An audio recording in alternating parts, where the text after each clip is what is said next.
Olá pessoal, estamos aqui no Sushi Business, eu, Diego Logulo. Eu, Sasaki. Queremos agradecer aqui a Tokyo Foods, Rei das Ovas e a Brasel. Hoje temos aqui no nosso programa Roberto Adam Pescados. Bem-vindo ao programa, Roberto. Opa, grande prazer. Roberto. Bom, Roberto, começando pelo começo, literalmente, como tudo começou, eu sei que você é a segunda geração, né? Na verdade, eu sou terceira geração. E não necessariamente, né, meu pai, por exemplo, era publicitário, eu fui trabalhar com publicidade, apesar de hoje estar fazendo uma coisa parecida. Mas a gente, né, não... Como é que que veio a fazer você, Roberto, ir trabalhar na DEN? Olha, eu sou apaixonado, eu me vi apaixonado por empresa familiar, né? Tinha muita gente que falava, não, trabalhar com família é complicado, Exato. né? Mas eu adoro trabalhar na DEN, eu me divirto todo dia. Eu gosto muito de trabalhar com a família.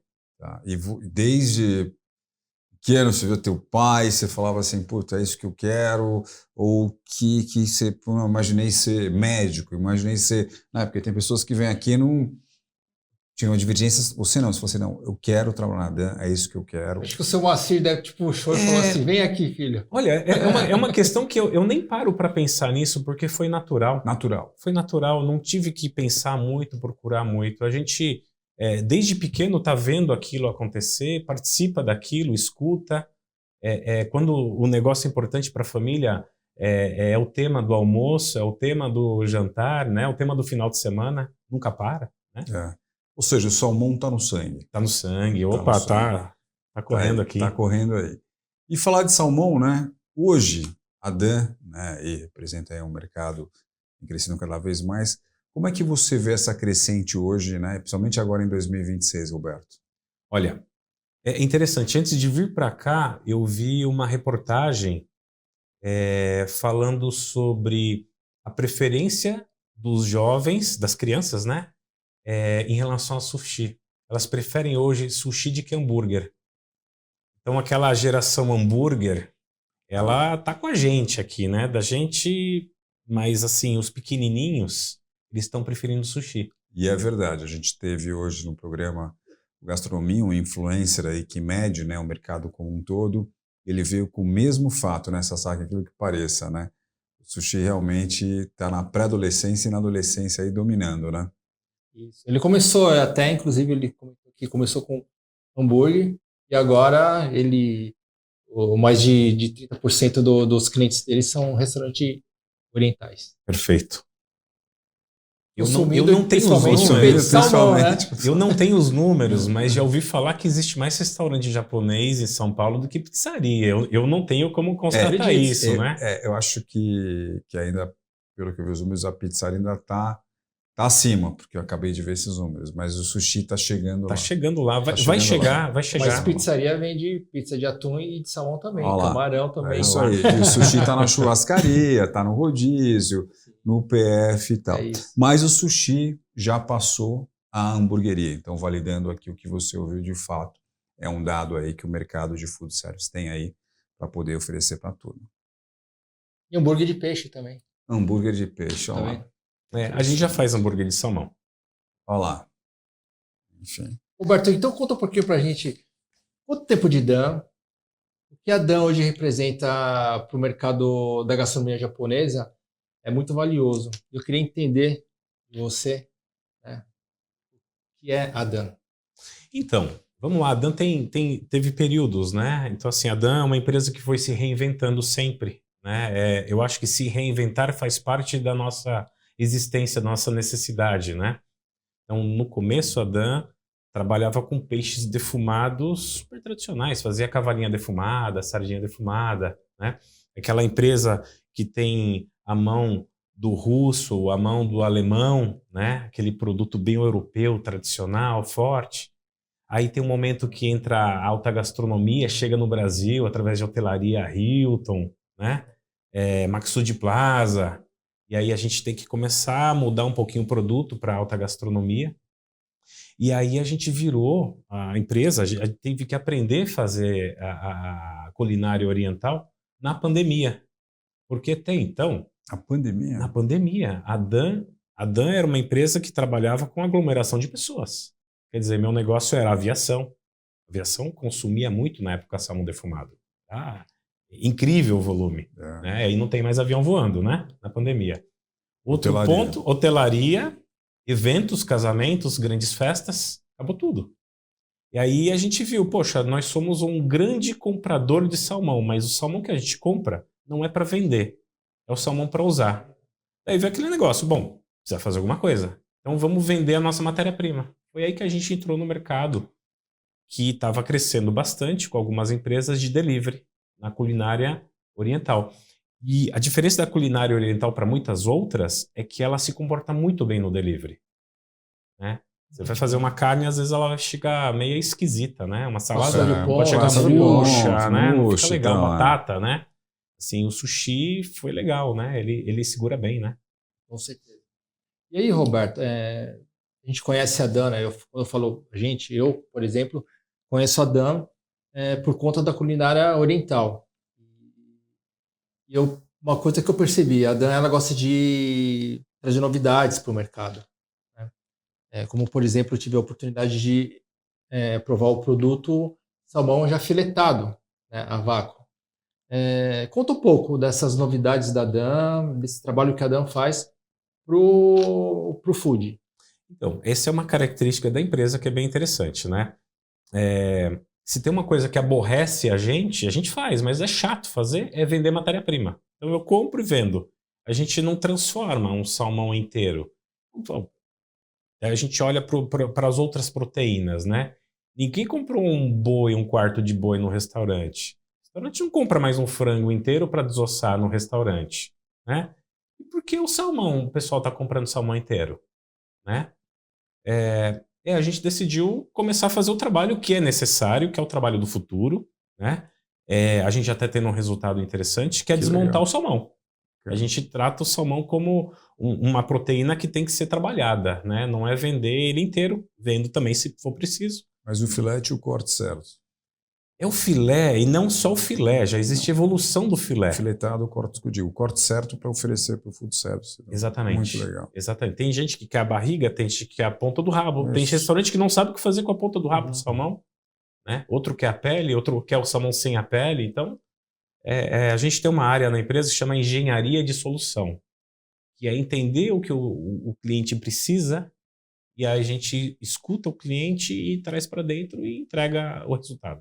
Fazendo uma analogia com o frango, né? Então, é que nem pegar o frango, né? Tem o consumidor, o chinês que consome muito pé de galinha, tem o consumo interno que é peito de frango, enfim, né? Exatamente.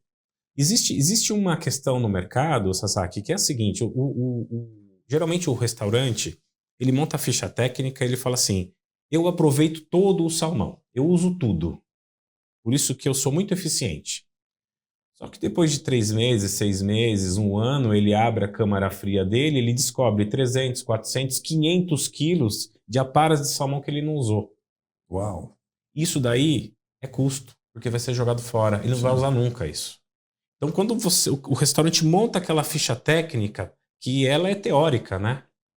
Então, existe esse problema no mercado ainda, que a gente ajuda o cliente a encontrar esse tipo de problema. Porque o restaurante ele monta a ficha técnica em cima do quilo. Então, assim, se o quilo do salmão custa, por exemplo, R$50, a cabeça ela custa R$50 o quilo. Exato. A pele custa 50, né? E o filé custa 50. Exatamente.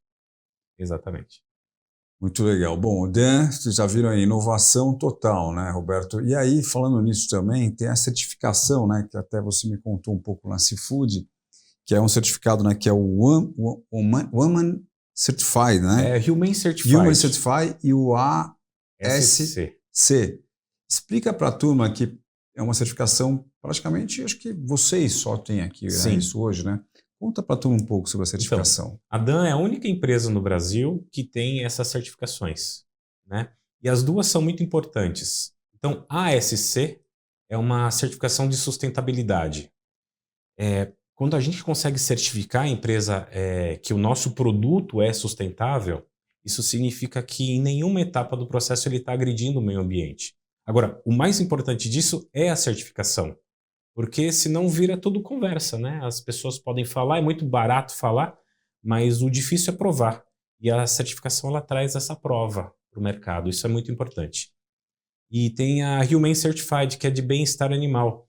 E aí algumas pessoas não entendem isso, né? Eles falam assim, o quê? Mas o bicho vai morrer, por que precisa ter bem-estar? Precisa ter bem-estar. O bem-estar animal ele é uma necessidade, né? No Brasil isso está começando, as pessoas já estão vendo um trabalho com as galinhas livres, de gaiola. Imagina o que é um bem-estar animal, né? Uma galinha, por exemplo, que é mais fácil da gente enxergar, né? A galinha que não está com bem-estar animal, ela pode ser, ela não sabe andar, ela não se locomove, ela não mexe. Ela fica dentro de uma gaiola com a cabeça para fora comendo e botando ovo, né? Isso é muito ruim, isso produz um alimento que não é legal para a gente. Traz o né? psicológico, até a musculatura você não tem, né? Um desenvolvimento exato para ter aquela carne, né? Exato. Exata, né? Que a ciência ela começou, ela estudou tanto que ela esqueceu que ela está lidando com vida, né? Eu acredito muito no planeta, né? Eu acho que o nosso planeta ele é vivo. Então, eu acho que se você comer um animal que sofre, que é maltratado, você está levando aquilo para dentro de você, dúvida. Aquilo vai impactar na sua saúde de alguma forma. Sem dúvida. Agora, a indústria já começou a entender que o bem-estar animal é um grande negócio. Sim. Slow food na Itália, você vê crescendo, né? Sim, sim. O slow food é fantástico. Fantástico. Agora, vamos pensar o seguinte. Para o bem-estar animal, as empresas, quando a gente foi levar e falar sobre isso com as indústrias de peixe, ninguém queria fazer. Porque, primeiro movimento, precisa reduzir a população de peixe dentro da jaula. Reduzir a população de peixe da jaula significa você reduzir densidade e produzir menos por metro cúbico. Então, o pessoal da indústria deu um salto desse tamanho, né? Não faz sentido. Faz sentido. Porque quando você reduz a população de peixe dentro de uma jaula, o peixe nada mais, ele come mais, ele cresce mais rápido e ele fica menos doente. Olha só. É um ganho tremendo que o pessoal está começando a enxergar agora. O principal, né, Roberto? Isso muda o sabor do peixe também, né? Sem dúvida. A questão do músculo do peixe que se mexe é muito... Claro, todo peixe se mexe, né? Até mesmo numa jaula apertadinha, ele vai nadar lá em cardume, lá, né? Juntinho. Mas o espaço ele é fundamental para a saúde do peixe, né? Então, legal que o peixe é muito mais bem tratado, né? Agora... É um grande ganho, porque melhora a nossa qualidade de vida quando você consome um produto que precisa de medicamento, por exemplo, né? E aí, Roberto, por exemplo, há quanto tempo que a Dan tem esses certificados? E para a Dan conseguir esses certificados, vocês foram literalmente na fonte, né? Porque quem libera esses certificados são os produtores, né? Existe uma cadeia, assim, a Dan também é certificada, porque existe a certificação do peixe da fazenda, só que o fornecedor também precisa ser certificado, que chama cadeia de custódia. Igual um ISO. Então não adianta eu ter o melhor produto e o revendedor.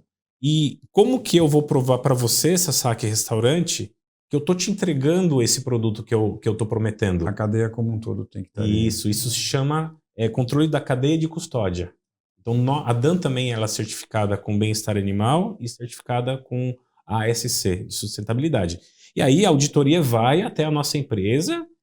Gente, é pesada a auditoria de rastreabilidade ali. São 2 dias, no mínimo, de auditoria forte, viu? Que legal. Parabéns. Opa. Muito bom. Sensacional. Roberto, dentro da Dan, esses processos são manuais? Como que funciona? Por exemplo, abrir um salmão. Não é fácil abrir um salmão, né? E para uma máquina abrir. Então, vamos lá. A gente tem 2 tipos de processo, né? Aí que fica legal, né? Porque por isso que é engenharia de solução. Uma solução, ela não... A gente filetar um peixe não serve para todos os mercados. Tem que filetar de formas diferentes.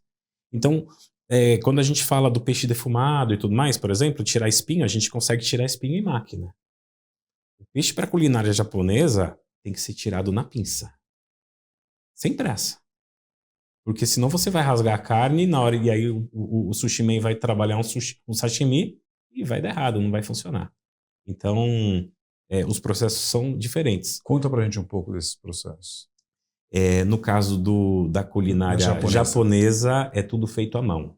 Então, os processos da culinária japonesa que a Dan faz é feito à mão, tá? Pela questão dos espinhos, né, Roberto?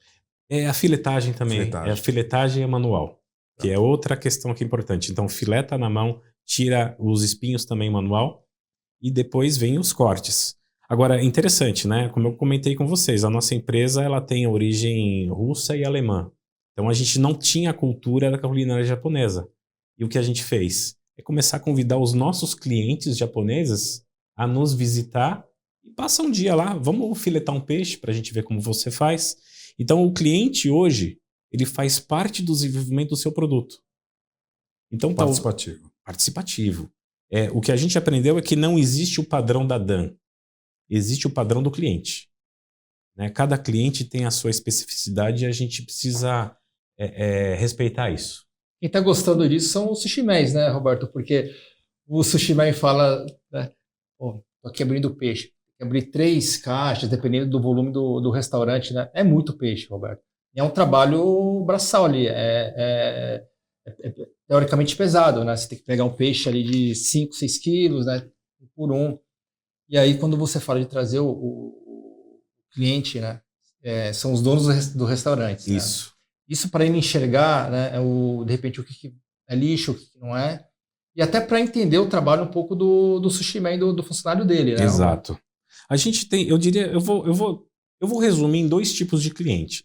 Tem o cliente que ouve isso e ele quer experimentar, e aí ele está disposto a ir na empresa, desenvolver o produto e tudo mais, e ele quer que isso funcione porque o mercado diz que tem um grande problema de mão de obra. Sim, né? Sim. A gente ouve muito aqui. Pois é, direto, né? Cada vez mais, principalmente a nova geração. Eu não tenho escutado clientes me falando assim, eu tô com problema de venda, tô com problema de faturamento, não. Mas o cara já chega, eu tô com problema de mão de obra, não tem mão de obra. Primeiro lugar, mão de obra, segundo imposto. Isso, perfeito. Mas sempre mão de obra vem na frente, né? O outro tipo do cliente, existe sushi man que é muito inseguro. Então, eles não querem perder nenhuma parte da sua atividade de trabalho por medo. Né? Por medo de ser descartado. Mas, assim, um bom sushi man não vai ser descartado porque ele não está mais abrindo um salmão. Né? Então, existe bastante medo ainda de alguns profissionais do mercado. Sem dúvida. Né? Então, antes de testar, ele já fala assim, não dá certo, eu já tentei, não vai funcionar, né? Então, mas a gente está rompendo isso, né? Algumas excelentes empresas já estão adotando esse método de trabalho de trazer o peixe já limpo, né? Roberto, mas a conta vai fechar para o restaurante porque alguém tem que pagar, né? Sim. Eu acho que a gente deve estar 20 anos atrás no que aconteceu com frango, né? Antes um profissional tinha que desossar um frango, né? Hoje eu queria saber quem desossa frango e quem sabe desossar um frango hoje, né? Isso vai acontecer com salmão também, né? Por que ninguém abre tilápia quase em restaurante? Por que recebe o filé de tilápia? Né? Eles nem perguntam o preço da tilápia inteira. Porque o preço do filé da tilápia já tem que caber dentro da operação. O salmão vai ser a mesma coisa. A gente está passando pelo momento mais difícil que existe, que é desse começo de transição, que vai levar alguns anos ainda. A gente não vira o mercado em 2, 3 anos de trabalho. Vai tempo aí. Você acha, Roberto, hoje a gente vê a Dan aqui, pelo que ela é no mercado, você está contando, ela tem uma empresa inovadora, na inovação, houve muito, né, o outro lado do front ali para pegar. Mas hoje, como dor de indústria, o que você vê no mercado? Quais são as principais dores que você vê como indústria hoje que a Dan enfrenta como um mercado como um todo? Sobre o segmento, né? Sobre o segmento de comida oriental. Tá. Eu vejo um problema de qualificação, né? Eu vejo um setor que tem pessoas que são excelentes técnicos de fazer sushi, fazer belos cortes, fazer um prato bonito. Mas eu vejo um mercado que está pouco profissionalizado em relação à administração do restaurante. Né? Então, a gestão do restaurante, de conseguir de fato fazer uma ficha técnica que funcione. Né? Eu tenho algumas experiências de conversar com o dono de restaurante sobre ficha técnica. E aí ele monta a ficha técnica quando ele faz o restaurante usando aquele super sushi man que cortou o peixe e teve um rendimento excepcional. Mas não é mais esse cara que abre o peixe no dia a dia, é quem está sobrando, né? E o cálculo, os números, eles não são revisitados. E é tudo meio que, eu tenho um rendimento de 70%, é um número mágico. Mas eles não sabem quais são os custos invisíveis, eles não conseguem verificar se esse número está certo ou não, então são números quase que teóricos. A grande maioria não tem gestão sobre isso. Entendi. Você acha, Roberto, que a indústria identificou isso, né? E está lançando produtos novos justamente para suprir algumas deficiências? Sim, exato. Então, se você pegar as empresas mais novas que estão começando, eles já estão começando sem essa barreira. Então, eles já estão entendendo que o negócio deles não é ficar controlando o quanto tem de cabeça, o quanto tem de pele, o quanto tem de coluna que está indo para o lixo. O negócio deles desse empresário mais novo, eu quero fazer expansão. Então, muitas vezes, o dono do restaurante ou o sushi man que vira dono de restaurante, ele é simplesmente muito técnico. Então, o que ele quer? Ele quer ter um bom processo. Mas ele não pensa o negócio, ele pensa o produto.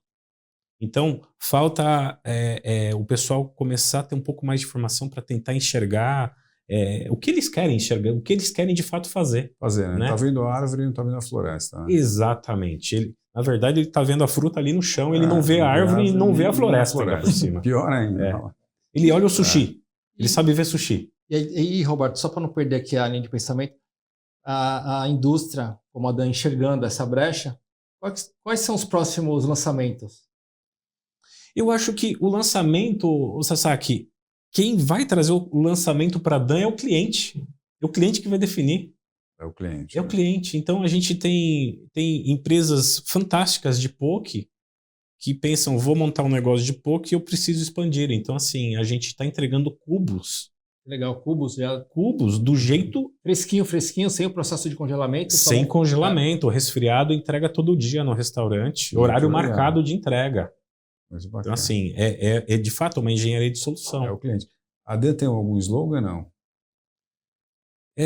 Para essa linha, eu diria que seria do seu jeito com a nossa qualidade. A empresa que sempre ouve o cliente. Isso. Olha só. É do seu jeito, porque no começo a gente tentou fazer do nosso jeito.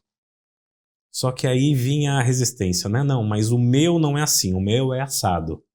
Então, eu acho que do seu jeito com a nossa qualidade funcionou. Muito bom, funcionou muito bem. Bom, parabéns. Roberto, aproveitando, falando de Roberto, formação. A minha primeira formação é hotelaria. Eu me formei em hotelaria em 94, porque não existia gastronomia no Brasil. Então, a hotelaria era a matéria que a gente podia estudar que é mais próximo da cozinha. A gente tinha aula de alimentos e bebidas. Senac, não? O que era? Eu me formei no Senac. No Senac. Estagiei lá no Grande Hotel São Pedro. Fácil. E a hotelaria, como você mesmo falou no começo, ela era uma participação importante no consumo, né? De salmão e outros produtos. Mas eu me lembro uma coisa que a hotelaria, acho que ela deu um boom, pelo que eu vejo aqui também, porque antigamente ela comprava pelo volume e não preço. Então, que você ficava em grandes hotéis, de grandes redes, você abria a geladeira do frigobar, tinha uma Brahma. Hoje, se não tiver, depende do público, né, falando público mais regional, se não tiver uma Stella ou uma Heineken, o cara não fica no hotel. Você acha que a qualidade dos produtos também veio nessa onda? Sim, a hotelaria ela teve um papel fundamental para boa comida no Brasil. Então, a hotelaria trouxe os primeiros grandes chefes. Então, o chefe Lohan veio para trabalhar em hotelaria, Emmanuel Bassolet, hotelaria. Né? Então, assim, as pessoas que formaram grandes profissionais que estiveram trabalhando e que trabalham ainda no Brasil passaram da base hoteleira. E na hotelaria é interessante porque você tem todas as matérias, né? Você tem a cozinha fria, a cozinha quente, tem eventos, tem tudo ali dentro, né? Hoje a hotelaria já mudou, a hotelaria não é mais o que era, é muito mais uma questão... Eu acho que talvez a hotelaria, eu diria que ela precisaria ir para um divã e entender um pouquinho quem é ela hoje. Eu acho que ela se perdeu um pouquinho no caminho, mas é muito potente. Fantástico. Muito legal. Depois da hotelaria, eu não estava satisfeito. Eu sabia cozinhar, sabia viver dentro de cozinha, passei dentro de Maxud Plaza, Hilton, né? Essas foram as minhas bases, né? Mas aí eu estava um pouco inquieto, né? Me faltava. Aí eu fui estudar tecnologia de alimentos. Olha só. E aí eu tive muita sorte de estudar esse curso, tendo o ITAL, que é o Instituto de Tecnologia de Campinas, como a minha grande escola, né? Fiquei muito tempo dentro do ITAL e um relacionamento de alto nível com os pesquisadores. Foi fantástico para minha carreira. Depois, aí vem a parte de gestão, administração, marketing e tudo mais. Eu fui para GV, SPM, e aí vai. E a gente nunca para. Nunca para. Mas o Itaú te trouxe, obviamente, para a inovação da Dan, de certa forma, como esse núcleo que você acabou montando ali, né? O Itaú me fez entender o que eu fazia, porque quando a gente está na cozinha, a gente faz algumas coisas que são legais, mas quando você vai para a tecnologia, você entende o que você está fazendo, com profundidade. Muito bom. Roberto, voltando um pouco agora para o mundo do restaurante. Dá uma dica. A gente sabe que o salmão ele oscila muito os valores, né? Um dos motivos é o dólar, né? Para o dono de restaurante, ele tem uma boa cotação, lógico, além de ele cotar com outros fornecedores. Mas existe um meio de ele conseguir um preço um pouco melhor ali diário, de repente um horário do dia, validade do peixe. Dá uma dica aí pro comprador. Então, o que acontece é o seguinte, se é um restaurante que está comprometido com a qualidade, ele não vai ter muito para onde fugir. Ele vai cotar com todo mundo, ele vai ver... Ele não só cota, ele pergunta qual a validade do produto. Agora, alguns já perguntam se tem certificação ou não. No nosso caso, tem. Né? Nos outros, não vai ter. Nenhum tem. O interessante é que nenhuma empresa está interessada nisso ainda no Brasil. Tá? Agora, o pessoal que é mais oportunista, que não está tão ligado na qualidade, já pergunta, assim, tem alguma coisa com uma validade menor? Então, assim, o Sasaki, tem restaurantes e tem restaurantes, né? Então, tem o cara que quer o melhor peixe, então ele não vai deixar de comprar o melhor peixe por 20, 30 centavos, né? Agora, tem o cara que ele precisa fazer o número dele e o que importa é o número dele, e aí ele vai dar os pulos ali, né? E esses pulos, ele também se estende para o varejo, né? Você acha? O varejo tem uma compra mais controlada aí, afinco, por questões aí até de, sei lá, auditoria, que é um player maior, de volume maior. A grande diferença do varejo, muitas vezes, é o tamanho do peixe. O varejo aceita peixes pequenos, e os peixes pequenos são bem mais baratos. Tá. Né? Então, muitas vezes você pega uma promoção de mercado, ele só olha o preço, mas quando ele vai pegar um salmãozinho ali de 3 quilos, talvez. Bom, pessoal, voltando aqui ao tema da certificação, né? Certificação que a Dan tirou e que realmente eu acho ela importante, né? Como o próprio Roberto estava falando, o mercado ainda não está atento a isso. Aí eu perguntei a ele com relação ao varejo. O varejo, ele dá valor para uma certificação dessa, Roberto? Ele dá o valor, sim, mas isso vai levar um tempo para o pessoal entender que chegou no peixe. Tá. Hoje você não vai comprar um ovo sem ver se ele tem aquele selinho de Humane Certified, que é de bem-estar animal de galinhas livres, de gaiola. Sim. Né? O frango é a mesma coisa. Entendi. Então a grande tendência é isso acontecer com o peixe também. Vai depender de trabalho e de tempo para que eles entendam isso, que eles fiquem sabendo sobre isso, né? Ou seja, quem responder isso é o público. É o público que vai responder. Entendi. Então cabe o varejo até se apropriar, digamos assim, desse asset que é maravilhoso e não é fácil, que a própria indústria, como a Dan tirou, para poder arrotar esse peru, no bom sentido, para o público poder consumir. É necessário isso. É necessário. Isso é necessário. Muito legal. E do ponto de vista do food service, você já sente que o público está ali atento a isso, igual tem o movimento do slow food, ou você ainda acha que é uma coisa ainda precipitada ainda? Não. O food service ainda não está atento para isso. Tá. Né?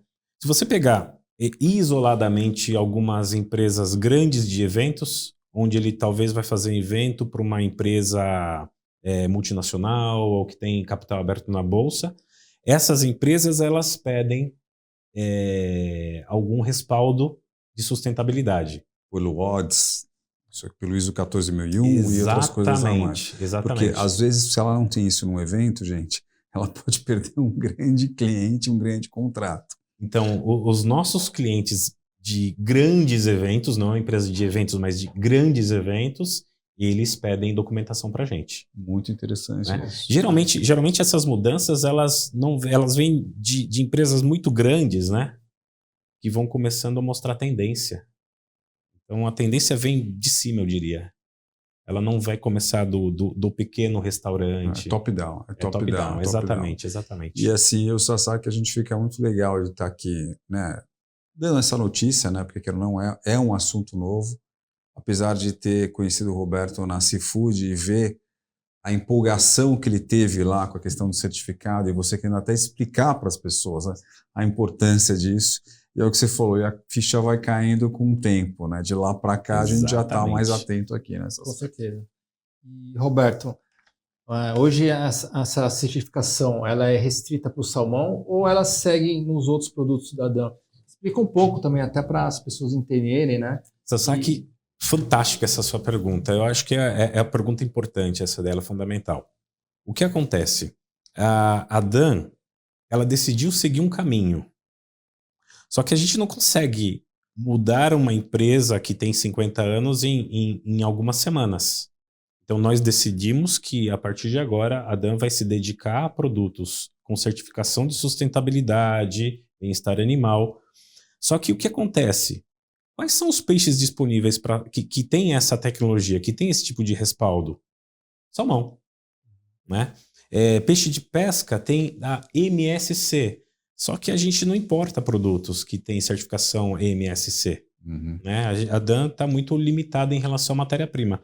Já existe a normativa para outra espécie de salmão, que é o salmão do Pacífico, para certificar de bem-estar animal. Já existe a normativa para tilápia também.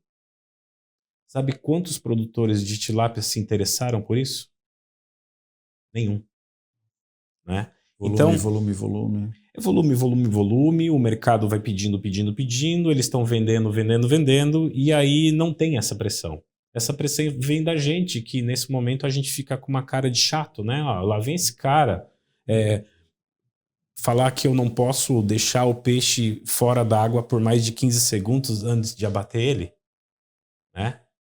Que o método utilizado para abater o peixe está errado, deveria ser diferente para causar menos sofrimento, menos estresse, né? Então a gente acaba assumindo um papel de muito chato, muitas vezes, pelo setor do peixe, né? Porque a gente começa a pedir coisas que as pessoas não têm. O chato é que eles não estão com vontade de ter, né? Mas eu acredito que se a gente fizer um esforço bem legal no salmão e isso começar a andar, a DAN vai pressionar o mercado para que ele evolua. O mercado precisa evoluir. E como está isso do ponto de vista de comunicação? Vocês estão batendo esse B2B2C para chegar a essa informação? Como a DAN está trabalhando isso no marketing hoje? A gente ainda não está trabalhando no marketing, só que a gente tem parceiros, né? A gente, durante a Seafood, a gente lançou o salmão com a marca Corim. Né, que é uma marca... Sim. Por que Corim? Porque já é uma marca que, por si só, as pessoas já confiam. Né? Então, a gente imagina que quando o consumidor enxerga um salmão Corim no mercado, ele vai começar a se perguntar qual que é a diferença desse salmão dos outros. Sim. Só trazendo a marca Corim, parabéns, você já vai trazer um alto valor agregado. Sim. Vai dar para o teu filho um frango Corim. Exatamente, um ovo Corim.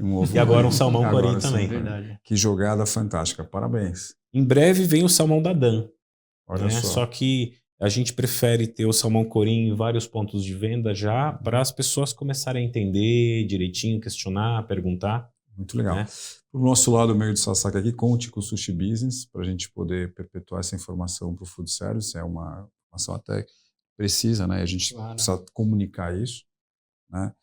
E, Roberto, o papo está muito bom, mas assim, estamos chegando aqui nos nossos minutos finais aqui do programa. Gostaríamos de tê-lo de volta com mais novidades, Perfeito. sabendo se você vai estar na tilápia com certificado, onde você vai chegar com isso, enfim. Seria sabendo, fantástico, né? Fantástico, né? A tilápia é um peixe muito produzido no Brasil, só falta produzir um pouquinho melhor, né?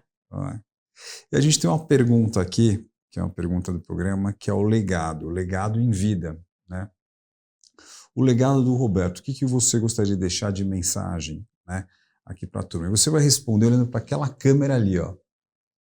Então, pessoal, o legado aqui em vida, né, que a mensagem que o Roberto gostaria da Dan deixar aí para vocês. Por favor, Roberto. Eu acredito que um legado importante que eu desejo que a Dan deixe para todo mundo é a gente dar esses primeiros passos em relação à real sustentabilidade, né? Não essa sustentabilidade vazia, marqueteira, greenwash que as pessoas falam, usam, né? Mas sim alguma coisa que faça que cuide do planeta. A gente falando do planeta, isso é importante. É muito complicado às vezes, né? Eu visitei um glacial há 15 anos atrás e no ano passado eu voltei lá e ele estava tão longe, gente. Aquecimento global não é teoria, ele é real, né? E a gente tem que fazer nossa parte, né? E eu acho que a gente está fazendo. Agora, cabe a gente comunicar bem e as pessoas entenderem e aderir à ideia. Muito bom, fantástico, né? Sensacional, Roberto. Obrigado pela entrevista. Como o Diego falou, esperamos você aqui mais vezes. Grande prazer, hein? Obrigado, Roberto. Opa. Obrigado, Roberto. Bom, nossos parceiros deixam aqui alguns brindes aí para você, né? Talk Foods, a Lei das Ovas, depois a gente vai dar uns kits bem bacanas. E pessoal, fiquem ligados, muito bom aqui o papo sério esse papo de sustentabilidade, mercados de food service se atentem a isso, não é só volume, como ele falou, o Global Warming não está aí à toa, eu sei que tem o Make Money, Make Ecology, mas aqui tem um bom senso e acho que todos vocês deviam ficar ligados a isso.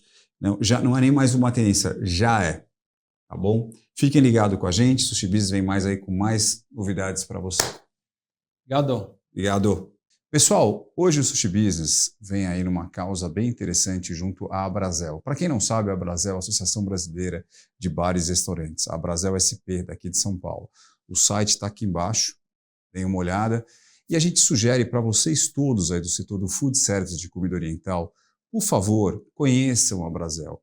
A Abrazel ela dá vários benefícios para você, dono de restaurante, entre descontos diversos aí em taxas, uma assessoria que muitas vezes você pode estar precisando jurídica ou quem sabe aí na parte de setor de compra, de gestão. Ela tem diversas coisas aí interessantes para poder você fazer parte dela. Nós, do Sushi Business, apoiamos e, por favor, acessem o site da Abrazel SP. Vale muito a pena para você.